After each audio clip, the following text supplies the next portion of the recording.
কবিতার নাম পেট্টটুকু দুখাইছে, কলমে সুকুমার চক্রবর্তী।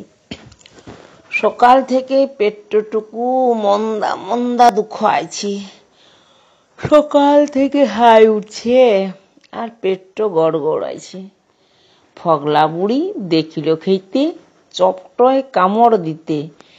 তার লেগেই হইল শুরু গাটো আমার না কাটতে।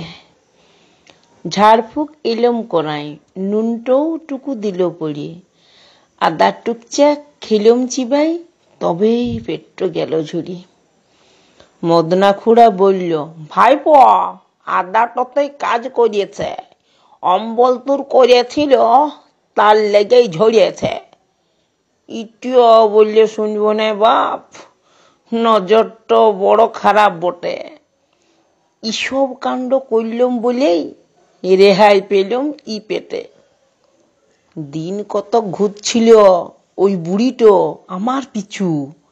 ইয়ার পরও বলবে তোমরা ডাইন বলে নাই কিছু। নমস্কার। কবিতাটি ভালো লাগলে লাইক করবেন এবং কেমন লাগলো সেটা কমেন্টে লিখে জানাবেন। সাবস্ক্রাইব অবশ্যই করবেন।